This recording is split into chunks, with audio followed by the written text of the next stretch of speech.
Olá pessoal, sejam bem-vindos de volta à nossa segunda aula.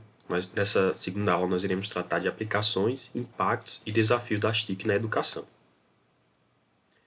E aí nosso pensamento, para iniciar essa aula, não deixe aquilo que você não pode fazer interfira naquilo que você pode fazer. Então, gente, esse momento a gente está vivendo um momento único, esse período de pandemia, a gente com certeza sofreu limitações naquilo que a gente pode fazer. Contudo, não deixe que as coisas que você não pode fazer nesse momento interfiram naquilo que você pode fazer. Por exemplo, esse curso foi uma boa escolha. É algo que vocês poderiam fazer nesse momento, um curso totalmente à distância. Não parem por aí. Invista em vocês, invista no seu trabalho, invista nos seus relacionamentos. Não deixe que aquilo que está nos limitando nesse momento interfira naquilo que vocês podem fazer nesse momento. Então vamos lá. Para começar, eu queria dizer de cara, que a gente tem várias metodologias, a gente tem várias tecnologias que podem ser aplicadas para a educação. E aí tem um referencial teórico muito grande que trata sobre isso. Vocês procurarem aí na internet mesmo, vocês vão encontrar várias possibilidades. Mas eu queria trazer as sugestões que são feitas pelo Mohan no seu livro Novas Tecnologias e Mediação Pedagógica, que é um livro que já me acompanha há um bom tempo e eu uso sempre como referência para ministrar sobre esses temas. E aí, segundo Mohan, docentes podem utilizar os recursos digitais na educação, principalmente a internet, de várias formas, como apoio para a pesquisa, para a realização de atividades discentes, para a comunicação com os alunos, a gente pode utilizar aí as diversas ferramentas que tem de comunicação, como o WhatsApp, por exemplo, para a integração entre grupos dentro e fora da turma, ou seja, ele pode utilizar as tecnologias dentro da sala de aula ou fora dela, para a publicação de páginas web, blogs, vídeos, para a participação em redes sociais e muitas outras possibilidades. Então, realmente é um mundo cheio de possibilidades, esse mundo das tecnologias. E a seguir eu trago algumas aplicações práticas que podem ser feitas com o uso dessas tecnologias, como eu falei, segundo o Mohan. Então, os professores podem ajudar os alunos, incentivando-os a saber perguntar, a enfocar questões importantes e ter critérios na escolha de sites, de avaliação de páginas, a comparar textos com visões diferentes. Então, a gente sabe que a internet é um mundo. Existem diversos conteúdos. Se a gente fizer uma pesquisa no Google, se vocês olharem lá na barrinha, aparece lá não sei quantos milhões de resultados. Então, o professor pode auxiliar o aluno nessas pesquisas, a saber como perguntar, a saber o que pesquisar, quais são os sites que realmente oferecem conteúdos que podem ser utilizados para o ensino. Então, o professor ele pode conduzir a construção dessa pesquisa na internet. Então, eles podem focar mais a pesquisa do que falar respostas prontas. Podem propor temas interessantes e caminhar dos níveis mais simples de investigação aos mais complexos. Então, na internet, geralmente, você encontra conteúdos bem simples, de maneira bem tranquila. E aí você vai subindo o nível até aumentar aquele nível de dificuldade das pesquisas. Então, o professor também ele pode ajudar nisso. Uma das formas mais interessantes de desenvolver projetos de pesquisa em grupo é através da WebQuest. Não sei quantos aqui já ouviram falar da WebQuest, mas a WebQuest é uma pesquisa direcionada. Uma pesquisa em que o professor ele vai direcionar quais são em primeiro lugar, ele vai dizer quais são os objetivos que você vai alcançar. Ao final dessa WebQuest, você vai ser capaz de apresentar isso, ou desenvolver tal conhecimento. E ele vai dizendo, pesquise sobre isso, encontre isso na internet, relacione isso com isso. Ou seja, é uma pesquisa em que o professor vai conduzindo, orientando o aluno. Então, resolver um WebQuest envolve pesquisa, leitura, interação, colaboração e criação de um novo produto com base no material e nas ideias obtidas. Então, o professor vai direcionar o caminho que o aluno vai seguir até alcançar esse objetivo, que pode ser a criação de um novo produto. Então, podem ser utilizadas diversas ferramentas, como a escrita colaborativa, a gente vai falar um pouquinho sobre isso mais na frente, o compartilhamento de ideias, a criação de um portfólio em grupo e também individual, a criação de blogs, sites, publicação de vídeos, etc. Então, ao final dessa webquest, o aluno tem esses vários produtos aí que ele pode estar apresentando.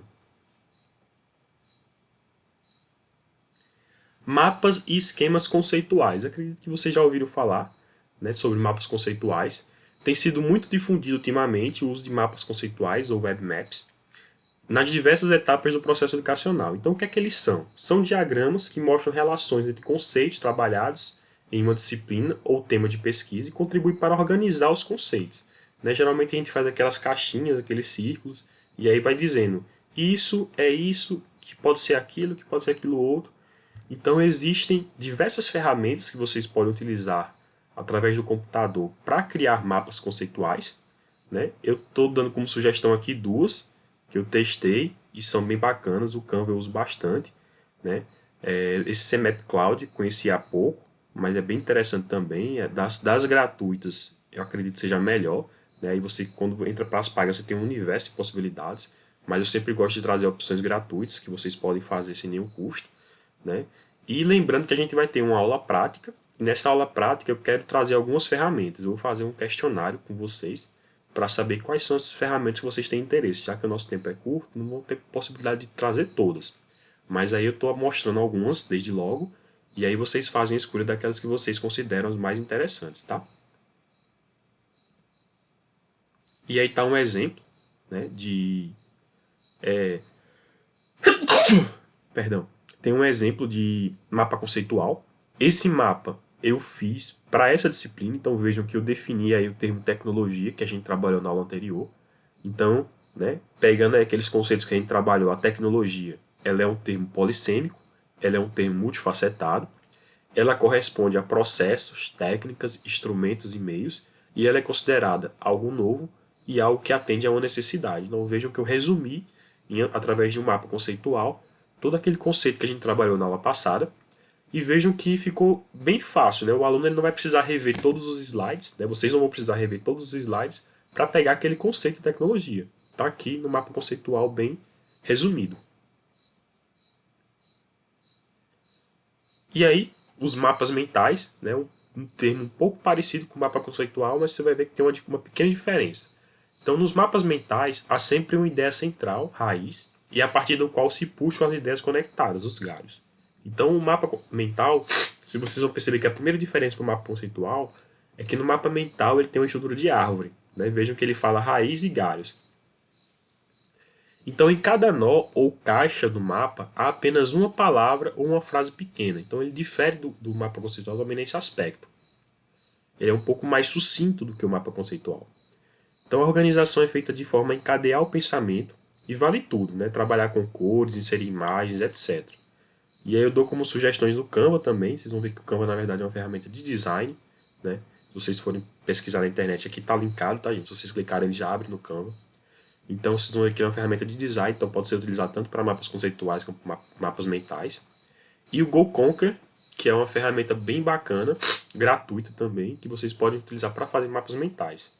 E aí eu fiz esse mapa mental com o GoConquer. Vejam que é um mapa mental também na nossa disciplina, né, tecnologias educacionais. E aqui eu estou relacionando os conteúdos que a gente vai ver nessa disciplina. Né? A definição a gente já trabalhou, as aplicações, impactos e desafios a gente vai ver nessa aula. Né? Depois tem o papel do educador e, por fim, a utilização de mídias e aprendizagem colaborativa. Então vejam que eu resumi aqui de forma bem sucinta os temas, os tópicos que serão abordados nessa disciplina. Aí a diferença, né, eu já comentei algumas coisas entre mapas mentais e mapas conceituais. Os mapas conceituais diferem dos mentais pela presença de uma conexão entre os conceitos. Então, vocês tiveram observado lá, toda vez que eu falava tecnologia, diga, eu usava um verbo, então, é isso, compreende isso, entende por isso. Então, o mapa conceitual ele tem essa característica, tá? Aí ele cita, né, por exemplo, pode ser, deriva de, pode ser com, constitui. E é muito comum também que os conceitos sejam interligados na estrutura de rede. É mais de rede do que de árvore, como é no caso do mapa mental. E aí, falando mais ainda um pouquinho mais sobre as TIC, né, sobre as tecnologias da comunicação para a publicação, há um campo enorme de possibilidades de comunicação entre pessoas, grupos pequenos e grandes na educação. Então a gente tem diversas ferramentas, vocês já devem utilizar muitas delas, né, por exemplo, WhatsApp, Instagram, Facebook. Né? Então, há tecnologias de comunicação instantânea em tempo real, como é o caso do WhatsApp, e tecnologias de comunicação flexível, livre, em que cada um se expressa no momento mais oportuno, por exemplo, como o Facebook ou outras, né? Que podem ser úteis na comunicação escolar. Aí tem alguns exemplos, né? Eu já citei as redes sociais, são as mais comuns, mas também tem os blogs, os podcasts. Né? Existem ferramentas bem interessantes para criar podcasts, e aí eu vou colocar também nas sugestões lá do nosso formulário de pesquisa, se vocês tiverem interesse. Tá? Bate-papos, etc.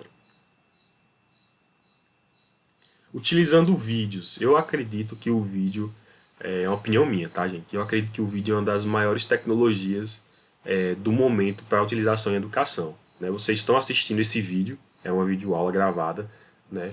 Existem outras possibilidades de vídeos, vocês podem pegar tutoriais na internet, vocês podem ver às vezes um assunto bobo, né? De repente você é mulher e quer saber como se maquiar, então tem um vídeo explicando isso na internet. Então são coisas bem dinâmicas e a possibilidade que o vídeo te traz hoje elas são enormes para a educação. Então a escola precisa incentivar ao máximo a produção de pesquisas em vídeo pelos alunos. Né? A produção em vídeo tem uma dimensão moderna e lúdica, então é bem moderno mesmo, porque você hoje tem celular, tem notebook, então qualquer um pode fazer um vídeo, pode editar, existem diversas ferramentas de edição e isso torna a dinamicidade do vídeo muito interessante. Né? Moderna como meio contemporâneo novo que integra linguagens e lúdica pela miniaturização da câmera, né? Que permite brincar com a realidade e levá-la junto para qualquer lugar. Então tem ferramentas fantásticas aí para smartphone e todo mundo hoje em dia carrega um smartphone no bolso, então você pode estar gravando um vídeo em qualquer momento e fazendo a edição daquele vídeo com aplicativos que tem disponível aí no smartphone e realizando diversas atividades de fato. Então as possibilidades de vídeo elas realmente ampliaram, né, o uso na educação. Então o vídeo pode ser planejado como documentação, registro de eventos, né? Então se tem, por exemplo, acontecendo em determinado lugar, você pode fazer aquele registro daquele evento e aí depois editar e trazer os principais temas que foram abordados, enfim, as possibilidades de vídeo realmente são imensas. Né? Você pode utilizar como aulas, como é esse caso, né? Estudos do meio, experiências, entrevistas, de repente tem uma entrevista com um pesquisador interessante, ou um cara que trata um assunto de uma forma diferenciada, você pode fazer uma entrevista com ele, gravar e reproduzir para os alunos, né? Depoimentos. Isso facilita o trabalho do professor, dos alunos e dos futuros alunos. Então, assim, realmente não dá nem. Seria uma aula todinha sobre vídeos, né? Para trazer todas as possibilidades, mas não se preocupem, existem diversas ferramentas muito fáceis de serem aprendidas. Eu né, trago algumas sugestões aqui que eu já trabalhei. O YouTube, né, por exemplo, esse vídeo foi gravado e foi feito upload no YouTube, então vocês estão vendo através de um link do YouTube. O YouTube tem essa facilidade de fazer a armazenagem desses vídeos e dar o acesso mais facilitado.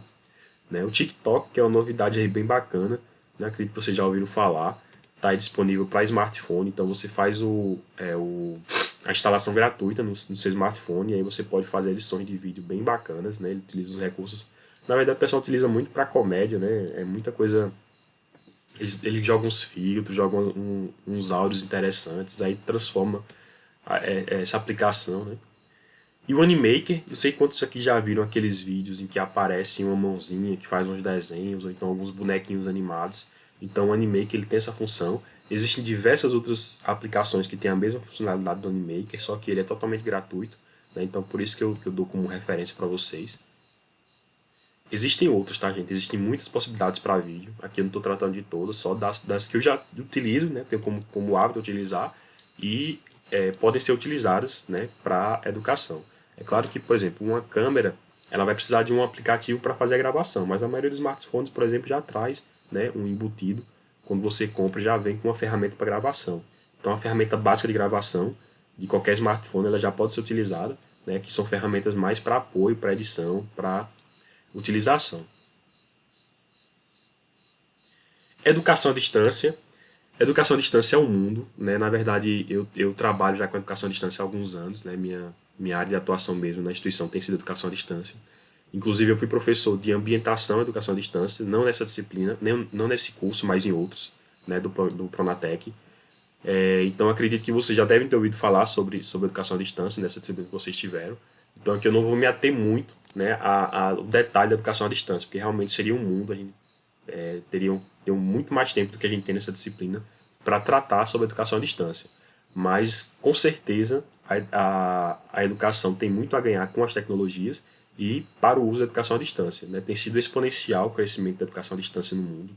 E nesse período da pandemia evidenciou-se essa necessidade, né, da educação à distância e, sem dúvida alguma, ela só tende a crescer. E as ferramentas de apoio são das mais diversas. Então, algumas que a gente tratou aqui antes, elas podem ser utilizadas para educação à distância, como, por exemplo, os vídeos, né? Mas existem outras possibilidades e aí realmente cabe a gente, enquanto educador, enquanto profissional da educação, estar buscando a utilização dessas ferramentas. Né?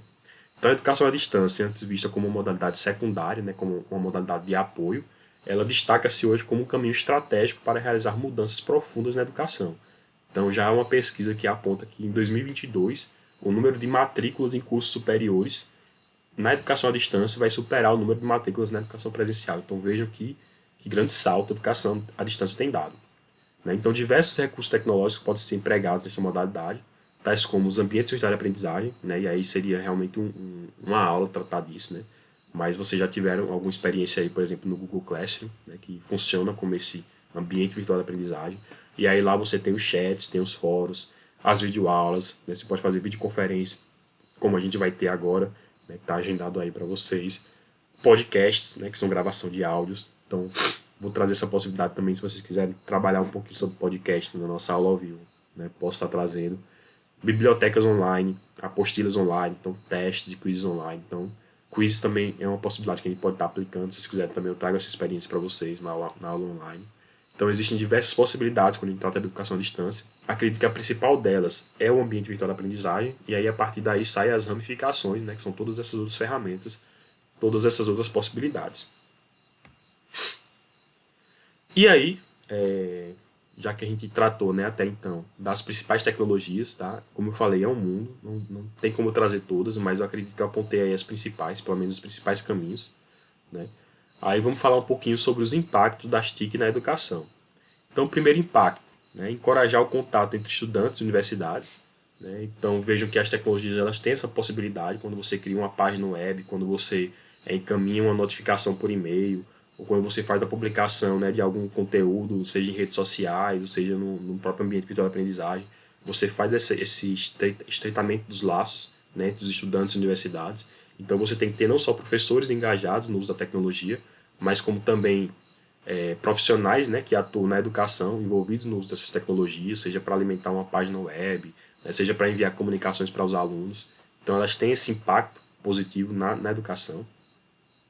Encorajar a cooperação entre estudantes, aí eu vi que saiu duas vezes aqui, peço perdão, né, pelo erro aí da falha, a duplicação, né, mas encorajar a cooperação entre estudantes também seria um grande impacto das tecnologias na educação, visto que a gente, né, tem a possibilidade de realizar integração, né, através das diversas ferramentas, como a gente tratou aí ao longo dessa aula, dá retorno e respostas imediatas, né? O aluno não precisa ficar esperando o próximo dia de encontro presencial, né? Se ele tem uma aula uma vez por semana, ele não precisa esperar até a semana que vem, naquele horário, para ter um retorno de alguma dúvida, de alguma demanda que ele tenha, né? Ele pode utilizar as ferramentas de comunicação, seja e-mail, seja mensagem instantânea, né?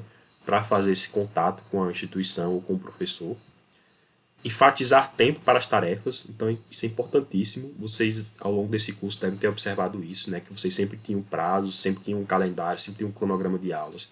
Então, as ferramentas da comunicação elas permitem, né, que você tenha esse acompanhamento, esse controle melhor. Comunicar as altas expectativas, então você consegue deixar claro, né, quais são os objetivos, o que é que você pretende que o aluno alcance. Então, se antes o aluno estava limitado a receber conteúdos, a partir das tecnologias você pode torná-lo produtor de conteúdos, como através dos vídeos, por exemplo. Né? Então, você consegue trazer para os alunos expectativas maiores, né, em níveis maiores de aprendizagem e educação. E respeitar talentos e modos de aprender diferentes. Então, as tecnologias elas te dão várias possibilidades. Né? Você pode aprender através de um tutorial, através de um e-book, através de um webquest. Então, você consegue respeitar a diversidade de aprendizado dos alunos e também dá diversas possibilidades para ele. Se ele não conseguir aprender através de uma ferramenta, ele pode utilizar outra. Então, assim, realmente existem grandes e positivos impactos, né, quando a gente trata das TIC na educação. E aí os desafios, né? Nem tudo são flores, apesar de serem excelentes ferramentas para aplicação educacional. As tecnologias elas trazem alguns desafios e a gente vai trazer alguns deles, né? Ensinar utilizando as tecnologias traz uma série de desafios cada vez mais complexos. Mais complexos porque as tecnologias elas evoluem muito e muito rapidamente, né? Toda hora surge uma aplicação nova, surge uma ferramenta nova e isso é um desafio de fato. Né? De um lado, temos mais informação, variedade de materiais, canais, aplicativos e recursos. Ou seja, você tem cada vez mais um mundo de possibilidades. Né? Você já deve ter percebido isso. Então, essa variedade existe capacidade de escolha, avaliação e concentração. Então, é um desafio muito grande para profissionais de educação, né? Selecionar aquilo que vai ser útil, aquilo que realmente vai trazer um retorno para o aluno, né? Não é só porque é uma novidade, não é só porque é uma nova tecnologia que realmente tem que ser aplicada, vai ser interessante para a educação. Então exige dos profissionais de educação esse cuidado, né, e essa capacidade, na verdade, de selecionar os melhores materiais, os melhores conteúdos. Então as tecnologias digitais, principalmente as redes sociais, elas podem nos ajudar ou nos atrapalhar, né? Eu lembro que quando eu entrei na graduação, no instituto, era proibido o uso do Facebook, né? A gente tinha internet liberada, só que para acessar o Facebook era bloqueado, a rede bloqueava o Facebook. Então, por quê? Porque naquela época tinha concepção que atrapalhava, né? Que o aluno só ia ficar nas redes sociais e que não ia prestar atenção em aula, que não ia, né, interagir com os alunos presencialmente, interagir com os colegas presencialmente. Isso foi mudando, né? Foi passado o tempo, foi perceber que na verdade auxiliava, né? Você podia integrar os alunos, você podia dar avisos, você podia trazer informações. E aí tirou-se, né, essa trava, esse bloqueio, né? O ajudar ou atrapalhar vai depender muito da condução que a instituição vai dar, né? Se você der acesso, acho que a maioria das instituições públicas ou privadas hoje elas concedem acesso gratuito à internet livre, até porque se ela não fizer, os alunos já têm a 3G, a 4G no celular, eles vão conseguir acessar, não é verdade? Mas aí cabe aos alunos, aos professores orientarem, ó, a gente vai ter esse momento que a gente vai utilizar a ferramenta, então a ideia é que a gente utilize dessa forma, né? Vocês vão ter acesso para isso, mas não é para ficar o dia todo dessa forma. Então assim, cabe à instituição e aos professores, né, conduzirem o uso dessas ferramentas para que ele não seja um problema, e sim uma solução. Então é muito fácil nos distrair, passear pelas telas, pelas imagens, sem que haja tempo para focar no essencial, né? Para ler com atenção, para compreender em profundidade. Então é muito fácil você estar aqui na aula, acredito que essa aula se estendeu um pouquinho mais, né? Peço perdão, geralmente eu gosto de fazer aulas curtas, mas eu percebi que essa realmente ficou um pouco mais longa, um pouco mais comprida. Né? Aí você pode ter parado um tempo aí, ter aberto uma página web, ter aberto o Instagram, né? Ter respondido mensagem no WhatsApp, porque essa distração é muito fácil, né? Você consegue se distrair facilmente. Então, cabe ao professor adotar estratégias, né, para que o aluno não se distraia. Né? Por exemplo, fazendo, né, atividades práticas em que o aluno tenha que realmente quebrar aquele uso da ferramenta. Né? Isso é uma possibilidade, existem outras. Mas aí cabe realmente avaliar o cenário e ver, né, como conduzir isso da melhor maneira. O perigo está no encantamento, né, que as tecnologias mais novas exercem muitos, no uso mais para entretenimento do que pedagógico. Então é fato, né, quando a gente compra um smartphone a gente está pensando na nossa diversão, no nosso bem-estar, né, e não necessariamente na educação. Eu não sei, se eu fizesse uma pesquisa aqui, eu não sei quantos, né, diriam assim, não, eu comprei o smartphone para estudar, eu comprei o smartphone porque eu precisava desenvolver na carreira. Eu acredito que o número vai ser maior de pessoas que compraram o smartphone para poder, né, utilizar aí como ferramenta de uso social, entretenimento, enfim. Então, sem planejamento adequado, as tecnologias dispersam, distraem e podem prejudicar os resultados esperados. Então, é preciso que haja, acima de tudo, planejamento. Né? O que é que eu vou fazer com o uso dessa ferramenta? Então, sem a mediação efetiva do professor, o uso das tecnologias na escola favorece a diversão e o entretenimento, e não o conhecimento. Então, é um alerta, né, para nós, enquanto profissionais de educação, que possamos realmente estar atentos a essas questões. A tecnologia ela é boa, ela é importantíssima, não existe hoje falar em educação sem o uso das tecnologias, mas é preciso realmente que os profissionais saibam conduzir esse processo pedagógico através do uso dessas ferramentas. E aí eu dou algumas sugestões, né? Como eu já falei até no decorrer dessa aula, são tutoriais que aí já tem do G Suite, que eu acredito que seja a ferramenta basilar para a educação à distância. Tem o Canva, né? Criação de design gráfico. O Animake, criação de vídeos, né? Tem outras que eu citei ao longo dessa aula. E aí, mais uma vez, não vai dar tempo de tratar todas, mas na nossa aula online eu quero falar sobre algumas delas. Eu vou deixar vocês escolherem quais. Nossas referências. E é isso, gente. Muito obrigado. Peço perdão mais uma vez aí pelo tempo da aula que não considero adequado. Foi muito longo. Né? Realmente eu gosto de trabalhar com aulas mais curtas para não serem muito cansativas. Mas eu acredito que para essa aula foi importante, que é a nossa aula básica, digamos assim, dessa disciplina, né, que tratou propriamente das tecnologias em si. E aí agradeço a vocês, tenham bons estudos.